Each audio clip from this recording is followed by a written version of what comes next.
સુભાષ પાલેકર પ્રાકૃતિક કૃષિ બલરામ પ્રાકૃતિક ફાર્મ વસરામ લુણાગરિયા ગામ સરહદળ.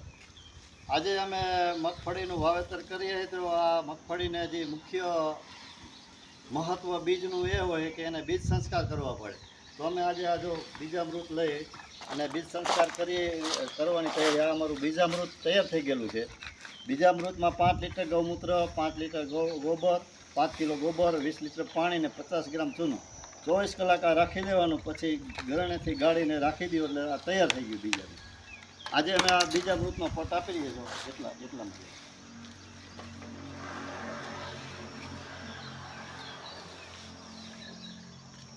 આ અમે એનું માપ કર્યું છે બીજામૃતના પટ આપવામાં. 20 કિલો મગફળીના દાણામાં કેટલું બીજામૃત જોઈએ એટલા માટે અમે એનું માપ કરેલું છે.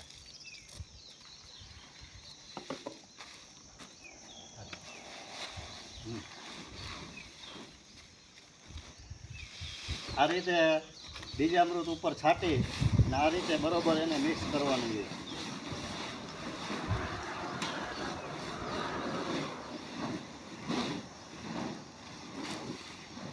તો એવી જ રીતે આ 20 કિલો મગફળીના બીજ ઉપર આ 1 લીટરનું ડબલું છે.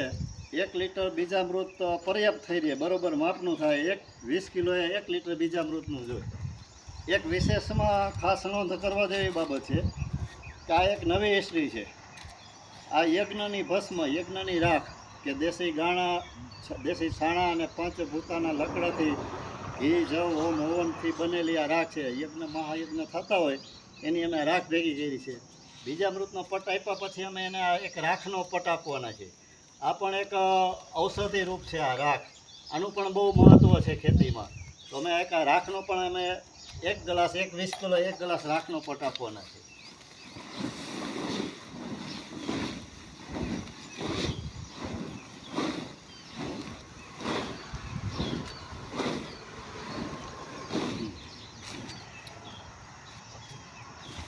આ રીતે જો સરસ બીજ ઉપર પણ રાખનો પણ પટ લાગી ગયો સરસ મજાનો. અને અંકુર બીજ ને અંકુર માટે આ રાખ પણ મહત્ત્વનો ભાગ ભજવે છે. અને આનાથી જીવાત પણ આની સ્માઇલથી દૂર રહે છે. આ રીતે સરસ મજાનું બીજામૃત પટ આપી અને દાણા વાવવા માટે તૈયાર થઈ ગયા. હવે આમાં આને અડધો કલાક અમે અહીંયા સૂકવશું. સુકાઈ ગયા પછી અડધા જ કલાકમાં બીજામૃત પટ આપીને દાણા સુકાઈ જશે.